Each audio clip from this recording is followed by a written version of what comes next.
Portas abertas para uma nova vida, realidade mais harmoniosa, com tom e melodia para não conter a emoção.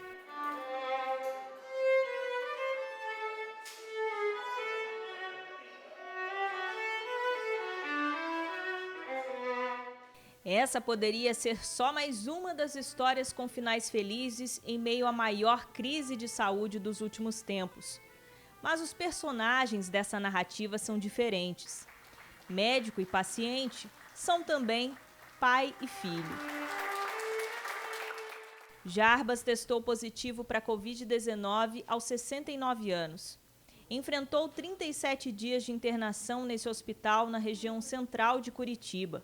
Esse é também o local de trabalho do filho, Jarbas Júnior, médico intensivista, primeiro profissional de saúde da capital paranaense a atender um caso grave do novo coronavírus em março do ano passado. Mas acompanhar a doença na família foi diferente de tudo que ele viveu na carreira.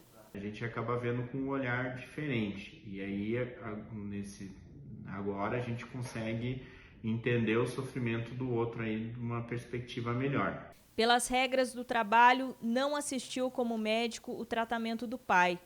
O deixou sob a atenção de sua equipe no hospital. E a primeira experiência marcante do paciente foi com o cuidado especial que recebeu. São pessoas com capacitação elevada e que muito me ajudaram a construir essa parte nova da minha vida.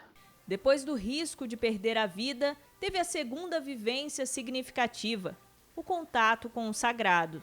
Não fui eu que fiz uma experiência com Deus, foi Ele que fez uma experiência comigo. Onde existe amor, existe Deus. A relação de médico e paciente fica até pequena diante da ligação de um pai com o filho. Esse elo em meio à enfermidade deixou marcas profundas na vida desses dois homens. Lição também para todo mundo que pôde acompanhar essa trajetória. A família agora ganhou um novo significado. O filho fez o papel de pai. Consegui trazer ele de volta à vida aí, então isso para mim foi inexplicável. E o pai, que recebeu nova oportunidade, só deseja agora aproveitar a boa companhia do filho. É uma família que só me dá alegrias, só me dá orgulho cada vez mais.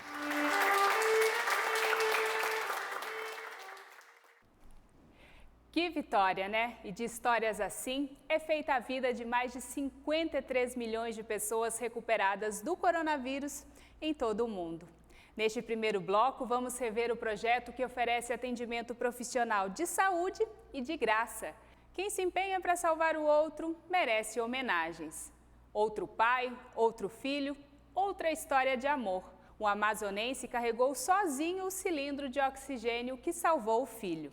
E para começar a contar tudo isso, uma injeção de esperança daqueles que já venceram a Covid-19.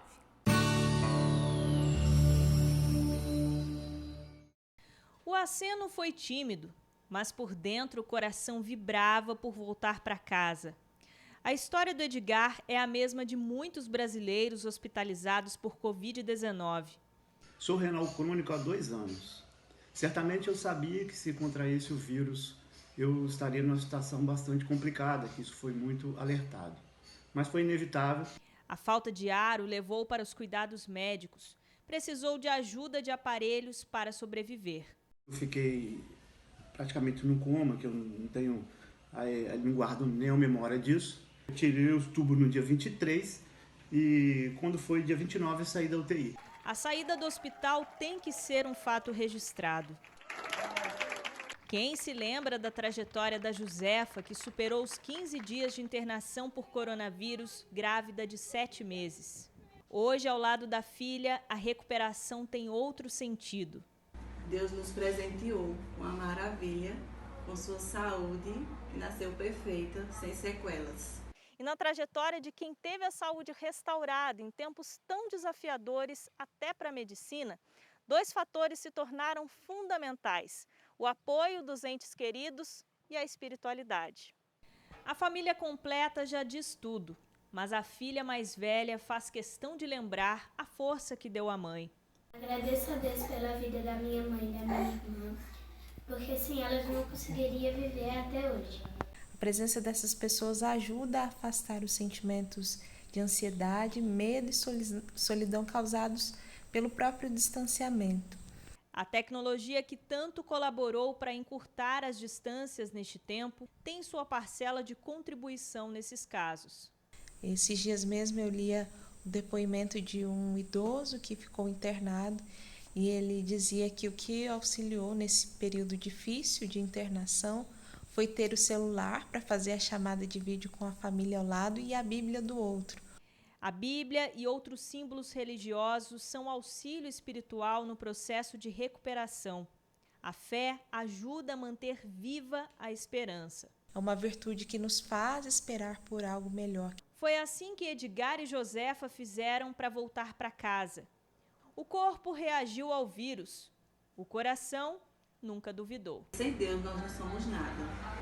Rezem, orem, peçam muito a Deus e Deus ouvirá.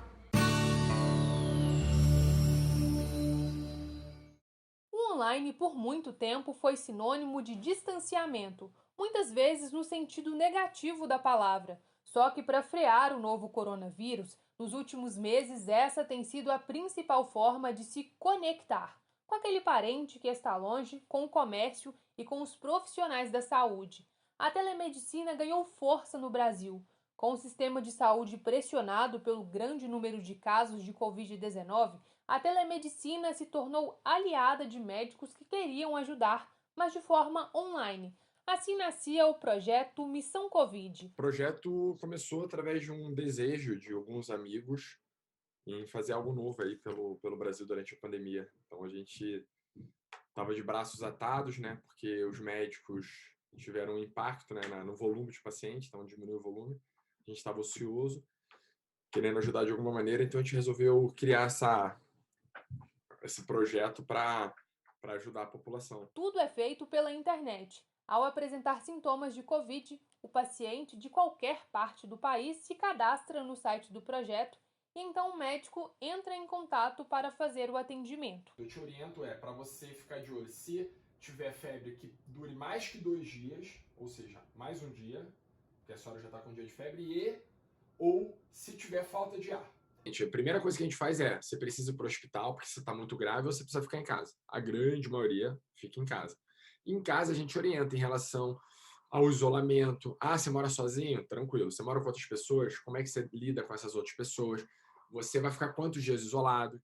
Foi assim com a Nathaniele, que ao apresentar os primeiros sintomas de Covid, teve indicação de uma amiga para procurar o projeto. E o mais legal é que ele me orientou a não necessariamente sair para fazer o teste, não era necessário. Se eu pudesse, eu continuava em casa, já ficava de quarentena, para me preservar, mas principalmente para preservar outras pessoas. E foi muito tranquilo, assim, falou que era para uma coisa bem mais calma, sempre focando em me tranquilizar. Até hoje já foram mais de 87 mil pacientes atendidos. 1.400 médicos já ajudaram de forma voluntária. Atualmente, cerca de 70 atendem de forma regular. E os interessados em ajudar também podem se cadastrar no site, pois assim como nos hospitais, no projeto a demanda por atendimentos também aumentou. A gente está com uma demanda muito grande de pacientes no site. A gente fica aqui meu apelo para quem estiver assistindo, for médico, se você conhecer alguém que for médico, chame os médicos para fazerem parte da Missão Covid, www.missãocovid.com.br, para que a gente tenha mais voluntários, mais heróis para atendermos a população. E assim, a telemedicina e a tecnologia, juntas com a solidariedade de muitos médicos, seguem a serviço da vida.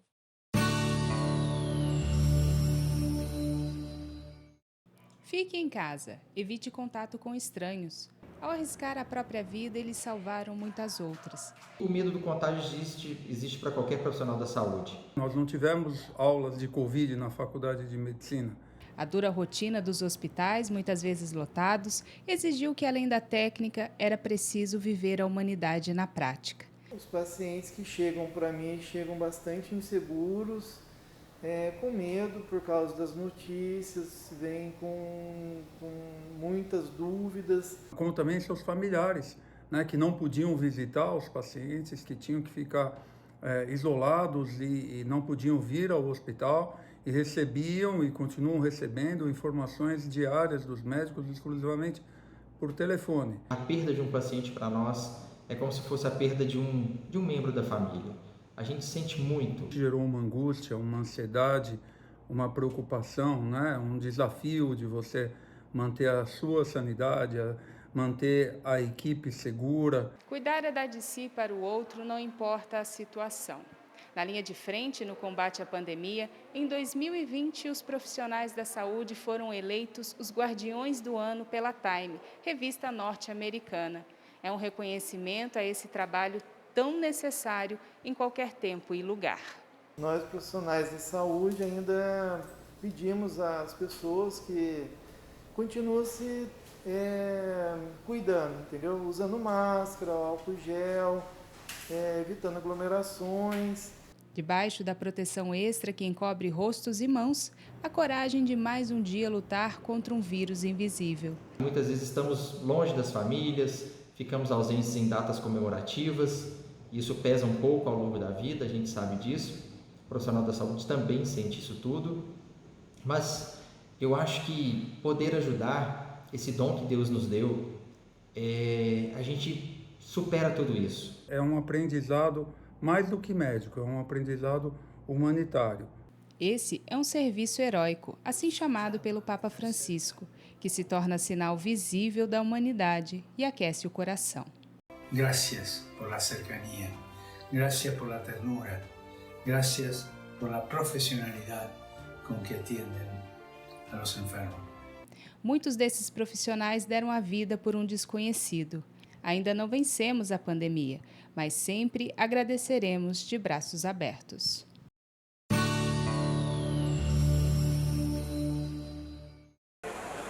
No Amazonas, as imagens dramáticas de uma verdadeira corrida por cilindros de oxigênio comoveram e mobilizaram o país.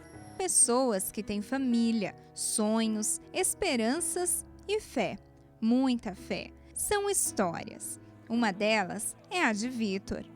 Bom, inicialmente eu apresentei alguns sintomas típicos de Covid, mas a doença foi evoluindo muito rapidamente, né? E ainda em casa eu já tinha uma indicação de internação e na nossa cidade, em Manaus, não tinha leitos, nem particular, nem público. E nós fizemos uma improvisação na casa dele, do meu filho. Eu comprei uma bala de oxigênio daquela, um cilindro e instalei na casa dele. Mais ou menos no dia 11 de janeiro, conseguimos um leito de UTI e eu fiquei internado até o dia 14 de janeiro, quando teve a crise de oxigênio em toda a cidade, faltou oxigênio. Instantes de medo interrompidos pela providência de Deus, manifestada em Caio, o pai de Vitor. Aconteceu uma coisa de novo que tinha que ser coisa de Deus. Uma pessoa me pediu aquele oxigênio que eu tinha na casa dele, já que ele estava hospitalizado, não ia mais precisar, e eu disse, pode pegar. Não sei por que razão essa pessoa não foi buscar. E na manhã do dia seguinte, foi esse cilindro de oxigênio que salvou meu filho. E eu nunca mais vou esquecer meu pai com um cilindro de oxigênio, auxiliado por um outro rapaz, gritando o número do meu leito à minha procura. Chegou o oxigênio, liga, cadê a chave para poder fazer a conexão, enfim, aquela parte médica. Até eu ouvi um barulho que eu vou ficar também na minha mente para o resto da vida. É o barulho do oxigênio sendo ligado e entrando aqui na máscara. Vitor nasceu em 14 de dezembro de 1984 e renasceu, podemos dizer, em 14 de janeiro deste ano. Nessa data, o Evangelho do dia providencialmente dizia o seguinte: vai para casa, para junto dos teus, e anuncia-lhes tudo que o Senhor fez por ti em tua misericórdia. Eu senti que isso é um projeto para o meu filho também, para que ele saia do hospital, saindo do hospital, pudesse com a sua vida agora testemunhar às outras pessoas o quanto Deus é bom, o quanto Deus é misericordioso. O nível normal de saturação do oxigênio no sangue é de acima de 90%. Vitor teve 47% e mesmo assim não teve sequelas. Um milagre. A gente que crê nesse Cristo ressuscitado, a gente que crê na bondade de Maria, de Nossa Senhora, a gente não se desespera. Para Vitor, gratidão a Deus e, claro, ao pai dele aqui na Terra. Eu pude comprovar na prática que meu pai é, de fato, o super-homem. Esse velhinho da cabeça branca aqui, entendeu?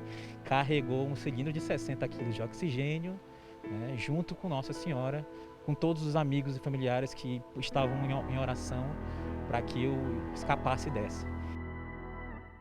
Ah, quanta história, quanta inspiração pra gente. Mas não saia daí porque tem mais. No próximo bloco a gente fala da vacinação. Prometo que o intervalo é rápido. Eu já volto.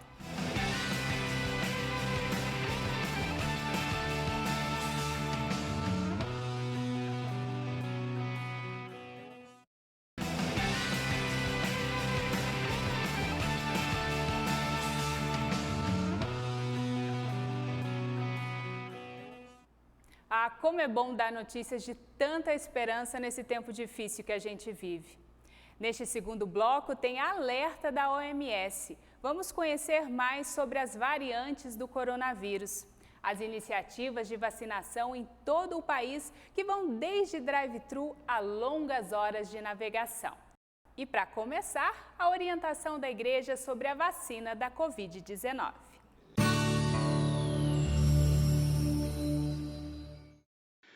Sarebbe triste se nel vaccino per il Covid-19 si desse la priorità ai più ricchi. Quando os pesquisadores estavam na corrida contra o tempo para elaborarem uma vacina que ajudasse a frear esse vírus, o Papa, em sua catequese no mês de agosto, já alertava sobre a necessidade de que a vacina fosse distribuída em todo o mundo, principalmente para os mais frágeis. As pesquisas avançaram, mas também a desconfiança na eficácia ou mesmo na moralidade do uso deste imunizante.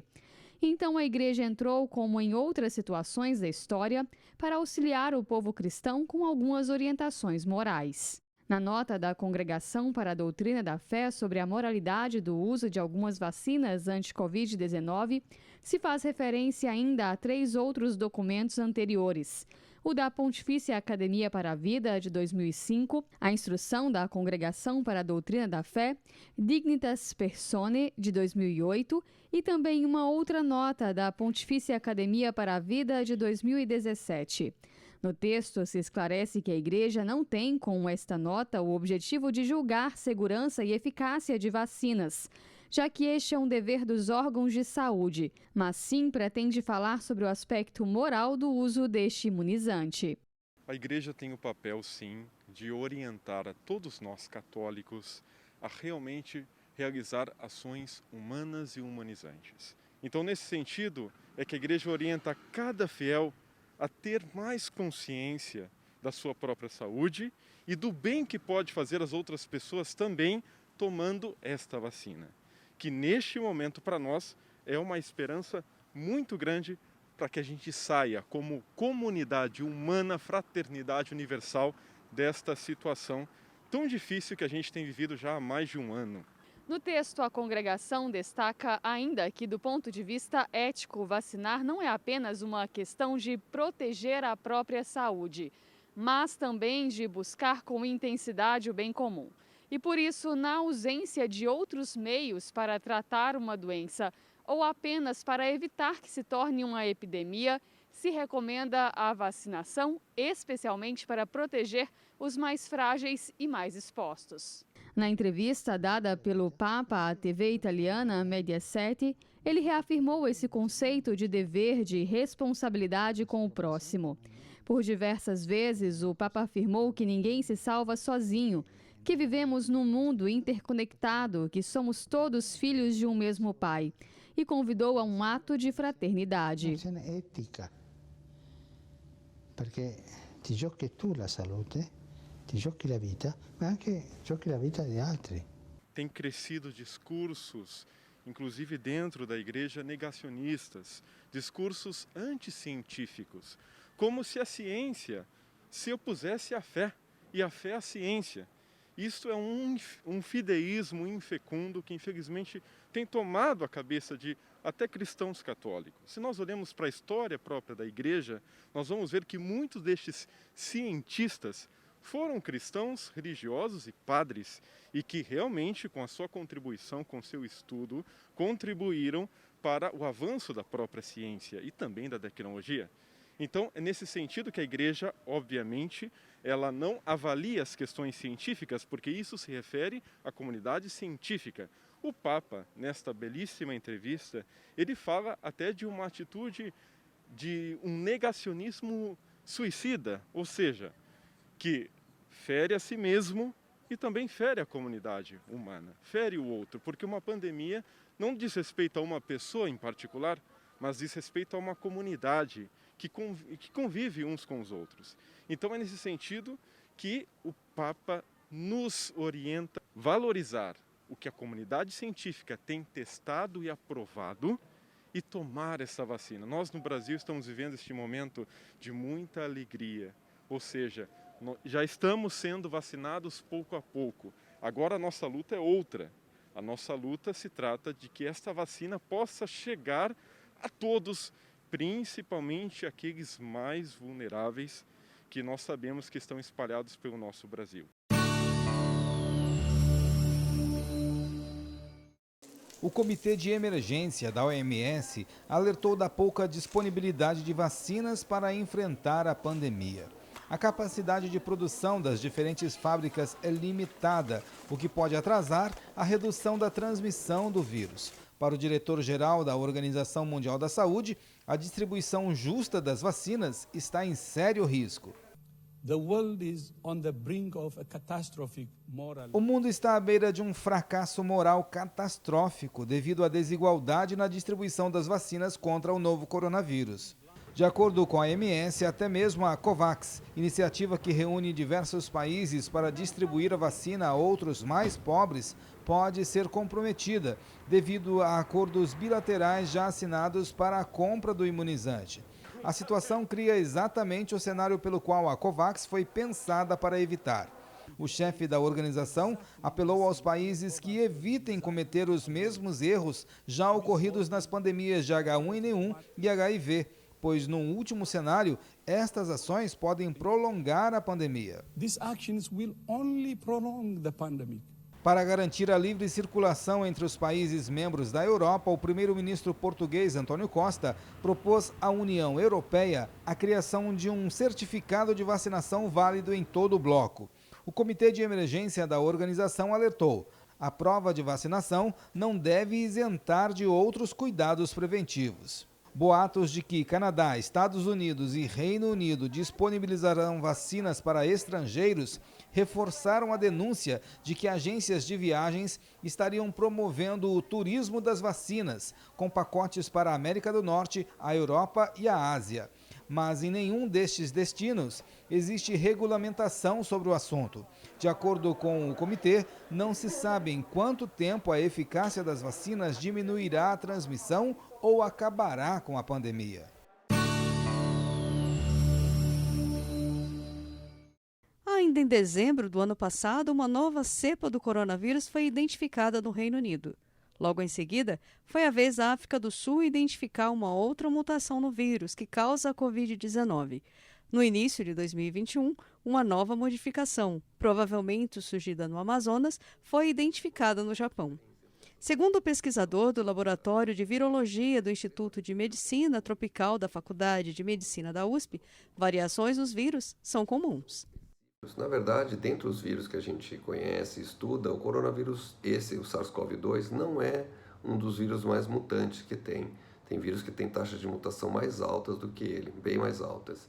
Este infectologista explica porque o SARS-CoV-2 é um vírus novo, apesar do coronavírus já ser velho conhecido dos pesquisadores. Na verdade, esse é um vírus novo, que provavelmente surgiu causando tanto transtorno para nós seres humanos, porque ele veio de uma outra espécie, pulou de uma espécie para outra, e a suspeita recai no morcego, né? A questão é muito mais em qual parte do vírus acontecem as mutações do que simplesmente falar em taxa de mutações, mas essas mutações vão continuar acontecendo, são absolutamente naturais. A gente tem muitas variantes aqui no Brasil e fora do Brasil, mas a gente nunca deu importância para essas variantes porque todas elas têm, até agora, biologicamente se comportava igual, causava o mesmo tipo de doença, tinham taxa de transmissão parecida, tudo mais. Essas variantes novas, tanto a linhagem britânica, quanto a encontrada no Amazonas, quanto a de África do Sul, são os que estão gerando maior preocupação, porque têm propriedades biológicas diferentes. No caso, por enquanto, é a taxa de transmissão mais elevada do que as outras variantes que a gente conhece. Mesmo que as mutações sejam comuns, as cepas do Reino Unido, do Amazonas e da África do Sul têm recebido mais atenção dos especialistas. Mesmo uma população como de Manaus, que muita gente já tinha anticorpo porque já tinha tido Covid, o vírus consegue ainda infectar muitas pessoas. Provavelmente uma boa parte desses casos que estão acontecendo agora em Manaus são de reinfecções por causa dessa cepa ter esta mutação que a torna menos suscetível à resposta imune, menos sujeita à resposta imunológica, aos anticorpos que a gente produziu. Mas os cuidados com a higiene, o distanciamento, o uso de máscaras seguem sendo importantes e a vacinação pode diminuir as chances do vírus avançar. Agora, tudo pode mudar se nós tivermos uma boa cobertura vacinal, porque aí vai ter menos gente suscetível e menor a chance de cepas mutantes surgirem novamente. Então, ainda que a vacina possa não pegar uma cepa mutante, quanto mais pessoas estiverem vacinadas, menor a chance de uma pessoa se infectando com um vírus comum, o SARS-CoV tipo 2, SARS-CoV-2, ela se infectar e dar surgimento a uma cepa diferente.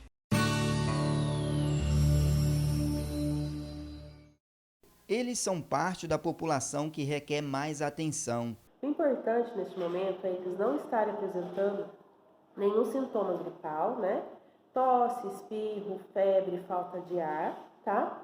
E caso tenha testado positivo para Covid, aguardar o período de 4 semanas para só depois estarem recebendo a vacina. No Brasil, mais de 28 milhões de pessoas têm mais de 60 anos, número que representa 13% da população. São brasileiros que esperam para serem vacinados nos próximos dias. Esse gesto é um sinal de esperança para a família de Dona Josefa. Ela completará 100 anos no próximo domingo, o que seria uma oportunidade da família estar reunida. Mas essa reunião vai precisar ser adiada, pelo menos por enquanto. Quando o Covid passar, a gente vai fazer essa festa aí direitinho, se Deus quiser. Nas vésperas de completar um século de vida, Dona Josefa destaca o valor dos momentos em família e não abre mão de estar com aqueles que ela mais ama. A gente tem que ter amor na família. Se não tiver amor na família, não tem mais ninguém. Fico muito grato de eu estar podendo participar desses 100 anos dela.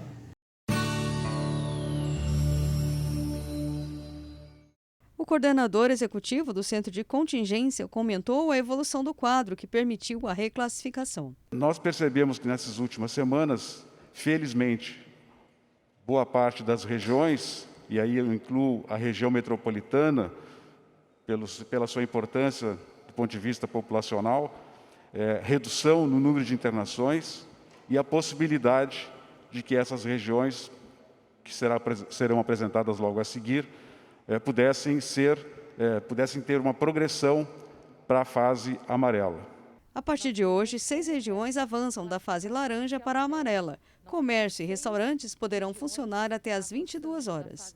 Depois das 22, somente serviços essenciais. Um ponto que eu queria lembrar também é o ponto de alguns ambientes têm maior risco, então venda de bebidas alcoólicas é permitida até às 20 horas e o consumo e atendimento no local apenas para clientes sentados. 4 regiões que estavam na fase mais restritiva passam à fase laranja. Barretos, Ribeirão Preto, Marília e Taubaté passam para a fase laranja. Nós tínhamos no dia 21 de janeiro a ocupação de leitos de UTI média do Estado em 71,6% naquele momento. E agora chegamos a 67,2% na ocupação média do Estado de São Paulo, uma evolução muito importante, graças ao esforço feito pela Secretaria de Saúde aqui do Estado de São Paulo. A ocupação de leitos de UTI ainda é preocupante em algumas regiões. Araraquara, que teve esse crescimento da ocupação, Bauru, que seguiu aumentando a ocupação, nós apontamos na última atualização a ocupação era pouco superior aos 75%, agora chega em 90%, e Franca, que também bate os seus 84% de ocupação agora. A coordenadora de controle de doenças do estado de São Paulo explicou a campanha de vacinação dos idosos acima de 90 anos, que começa na próxima segunda-feira, em todo o estado. Nós iniciamos no dia 8 de fevereiro agora, os idosos com 90 anos ou mais, o que corresponde a 206 mil pessoas, e na próxima semana, 15 de fevereiro, 85 a 89 anos, nós começamos também a vacinar esses idosos com 309 mil pessoas. Apesar de não ser obrigatório, a coordenadora pede o pré-cadastro do idoso a ser vacinado para evitar filas e aglomerações. Na sala de vacinação, só será permitido um acompanhante por idoso e serão obrigatórios o uso de máscara, álcool em gel e distanciamento social. Na cidade de São Paulo, haverão 5 postos de drive-thru, além dos postos de unidades básicas de saúde. Cada município está desenvolvendo a sua própria estratégia. O município de São Paulo mostrou aqui, na última coletiva, qual será a estratégia do município, mas a gente já tem vários municípios utilizando estratégias parecidas com o do município de São Paulo.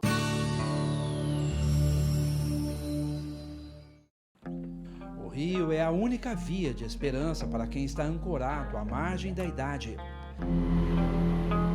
Por ele se chega à população ribeirinha da região rural de Manacaparú, a 100 quilômetros de Manaus.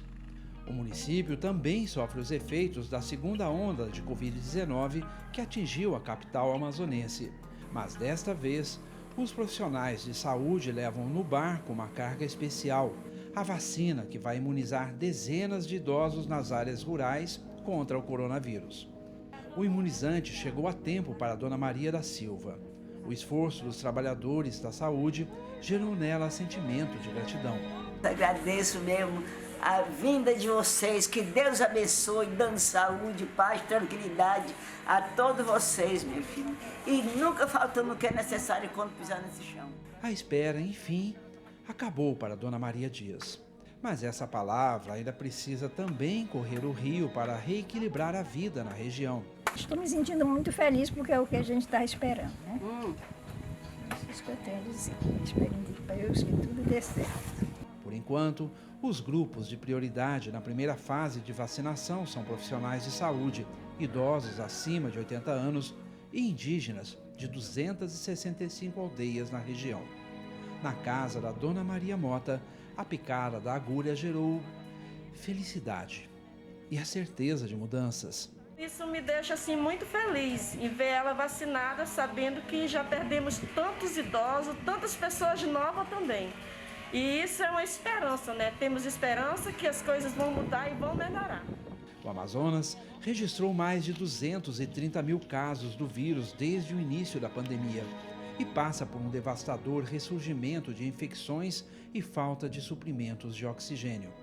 A região também enfrenta uma nova variante do coronavírus, com mutações semelhantes às da Grã-Bretanha e da África do Sul. Talvez poucos brasileiros imaginem o quanto uma dose de vacina signifique para quem vive a incerteza do amanhã. Em Dona Francisca, a vacina injetou no coração um alívio enorme. Fez transbordar um rio inteiro de esperança. Eu só tenho de felicidade que eu estou recebendo de ti, meu Deus. Obrigada, eu estou feliz, meu Deus. Obrigada, meu Deus. Obrigada vocês também. E viva a ciência e a inteligência que Deus deu ao homem para criar as vacinas. Logo, logo estaremos livres desse vírus. E depois do intervalo eu trago a solidariedade em meio à pandemia e os cuidados depois de passar pela Covid. Já já estamos de volta. Continue com a gente.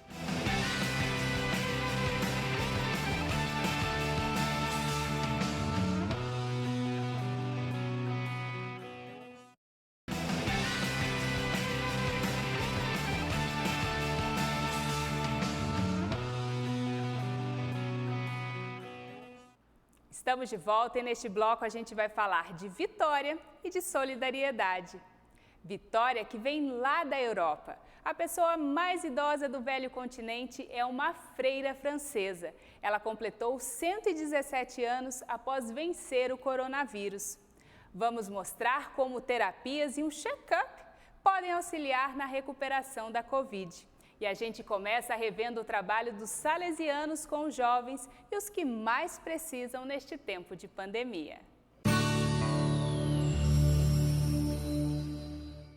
Os pátios, antes movimentados com jovens, agora estão assim. Mas não pense que as atividades estão paradas. Pelo contrário. Desde o início dessa pandemia, nós, enquanto instituição salesiana, temos buscado cumprir aquele papel fundamental do sistema preventivo, que é a pedagogia da presença. Fazer-se presente na vida das crianças é atualizar a situação parecida de Dom Bosco décadas atrás. Dom Bosco, na época dele, eles tiveram epidemia de cólera e Dom Bosco, mesmo assim, saiu e foi ao encontro dos jovens e das pessoas que precisavam, que estavam sofrendo, né, com uma cólera. E a gente também, tentou trilhar o mesmo caminho, né? Uma das atividades para manter o contato foi a Gincana Bosco Online. Isso mesmo, as provas realizadas de forma virtual mantêm um vínculo entre os participantes das obras sociais salesianas. Eu acho bem legal assim, quando vocês vêm aqui com bastante felicidade que dá em mim, por causa que eu sinto muito saudade do Provin, sabe? E para manter a gente mais conectado, né? Por causa que a gente está sempre mais distante. Dona Rosiana entende esse contato como fundamental. Até porque a criança fica sem ter o que fazer. Nós que somos pai, mãe, ou no caso sou vó, precisamos estar olhando, cuidando. Então é uma atividade que a criança tem, é uma responsabilidade para eles. Mas a presença salesiana neste tempo de pandemia não resumiu apenas às crianças e aos jovens, não. As famílias, que já eram assistidas através das obras sociais promovidas pela entidade, não poderiam ficar de fora. Foi então que surgiu a iniciativa do Mercadinho Solidário. Funciona assim. É feita uma entrevista com as famílias necessitadas. Realiza-se um cadastro e disponibiliza um cheque simbólico para que a família possa fazer a compra no estabelecimento solidário. Se trata de reconhecer e devolver para cada pessoa atendida a dignidade de pessoa humana. Iniciativa comemorada pela Angélica e a família dela, que nunca tiveram a oportunidade de ir às compras juntos. Eu nunca tinha entrado no mercado nós três juntos, passado o carrinho e pegasse as coisas. Foi Deus mesmo, nós ficamos felizes, nossa, foi importante para nós, porque nós estávamos precisando mesmo. Além de se alegrar com as necessidades básicas, no carrinho dela não faltou nem as guloseimas. As crianças ficam super felizes que eles pegaram arroz, pegaram feijão, pegaram algumas guloseimas também, né, que salgadinho, né, Pê?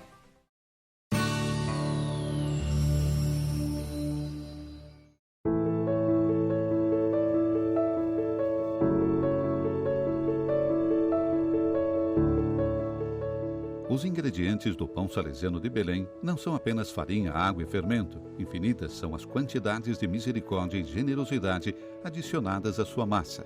Por isso, a padaria salesiana da cidade tornou-se uma referência na ajuda aos pobres e necessitados.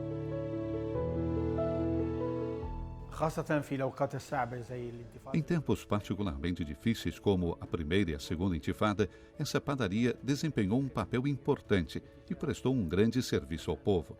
Também ajudamos muitas famílias pobres durante a primeira e a segunda guerra do Iraque.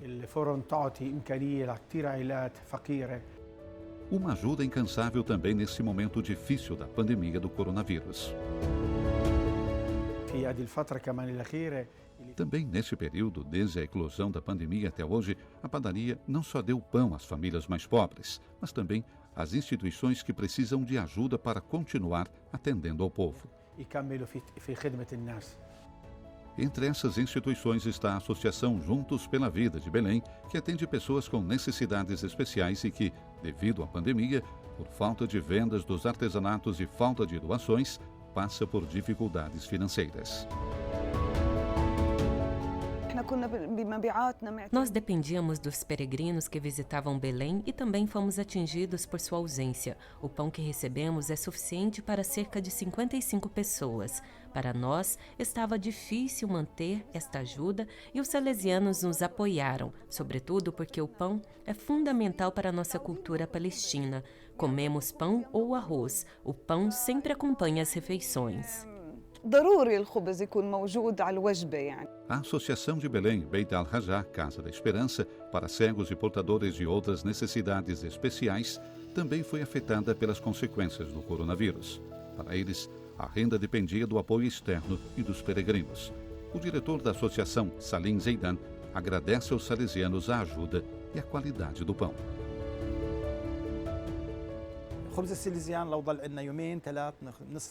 O pão salesiano dura 2 ou 3 dias, mas podemos aquecê-lo e ele volta como se tivesse acabado de sair do forno.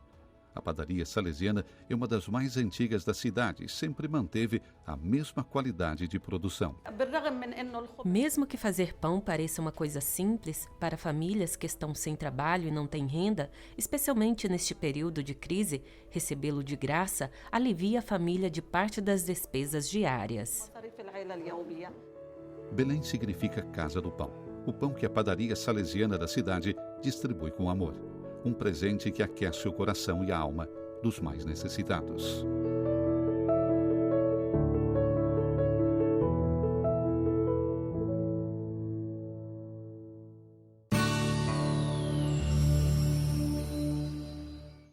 Maria Eugênia teve Covid-19 em agosto. Além da dificuldade de respirar, cansaço e muitas dores de cabeça, a jovem perdeu o prazer de comer. Não conseguia sentir o gosto e nem o cheiro dos alimentos. Simplesmente um dia eu acordei e não estava sentindo o cheiro e o gosto de nada. Só sabe distinguir o que é salgado e doce, mas você não sente o gosto de nada. E não adianta, eu ficava expirando bem forte assim, para ver se eu sentia, e não conseguia, não adianta. Está comprovado que muita gente, assim como Maria Eugênia, perde mesmo o olfato ou o paladar, ou as duas sensações por um tempo após contrair o vírus.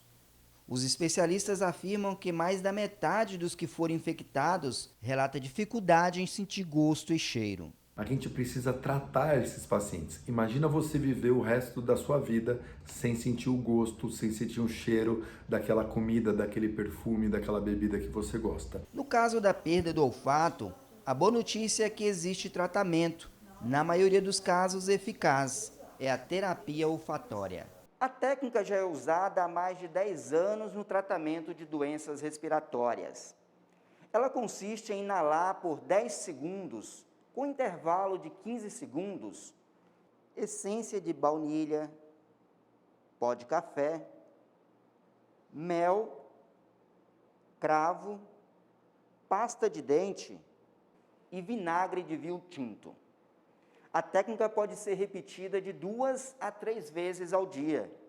É válido lembrar que essa prática ela não substitui a necessidade de uma consulta médica. Ele precisa passar por uma avaliação com um otorrinolaringologista para descartar outras causas de perda de olfato e de paladar.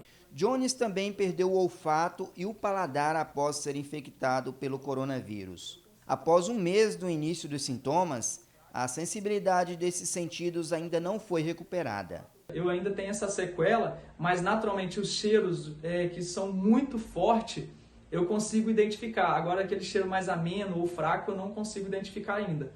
Junto com a perda do olfato, eu perdi o paladar, que foi um desafio muito maior, uma vez que o alimento é muito importante para a gente sentir o gosto. Um alívio para quem passa por essa situação é que, segundo o médico, as sensações tendem a ser recuperadas com o passar dos dias. A grande maioria das pessoas acaba tendo esse distúrbio do olfato numa duração de 4 a 6 semanas e aí tem um retorno total ou parcial do olfato. Mas é muito importante, novamente frisando aqui, procurar um otorrinolaringologista para poder fazer a avaliação e o tratamento adequado. De acordo com estudos realizados pela Organização Pan-Americana de Saúde, braço da OMS, as sequelas da Covid-19 são parte do processo inflamatório causado pelo vírus. Mas outros órgãos, além do sistema respiratório, também podem ser afetados. Os rins também são afetados, o intestino, quer dizer, quase todos os órgãos são acometidos pelo vírus. Pessoas que desenvolvem casos mais graves da doença são a minoria, porém, mesmo quem teve enfermidade leve precisa estar atento à saúde após a alta médica. Gabriel testou positivo entre julho e agosto do ano passado. Cumpriu todo o protocolo de isolamento e a medicação. Depois de mais de 30 dias em casa, tentou voltar às atividades como músico, mas percebeu algo errado. Eu via que nunca era o suficiente o ar que eu inspirava, sempre faltava. E foi aí que eu tive que procurar um acompanhamento mais intenso de um fonoaudiólogo, né, fazer aí atividades respiratórias todos os dias, além de ter ficado muito esquecido. Com Clarissa, o problema também foi parecido. No início deste ano, mesmo seguindo todas as restrições e ficando em casa, ela, a mãe, o padrasto e o marido foram contaminados por coronavírus.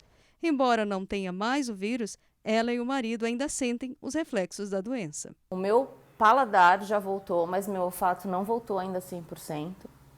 A gente está falando de quase 1 mês e meio. Então tem dias que a gente acorda super bem, super dispostos, mas tem dias ainda que isso não acontece. Médicos recomendam check-up sempre que possível depois da recuperação da Covid.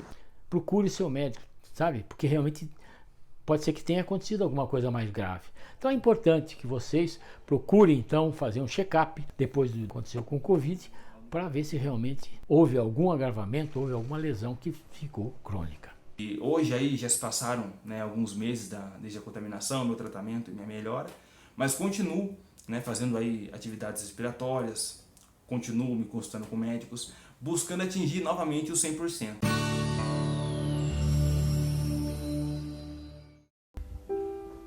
Irmã André ingressou na Ordem de Caridade Católica em 1944. Mora na Casa de Repouso Santa Catarina Labouré. Em 16 de janeiro, o susto.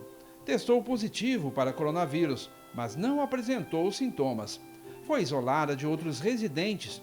Questionada se teve medo da Covid, respondeu: Não, eu não estava com medo, porque não tenho medo de morrer.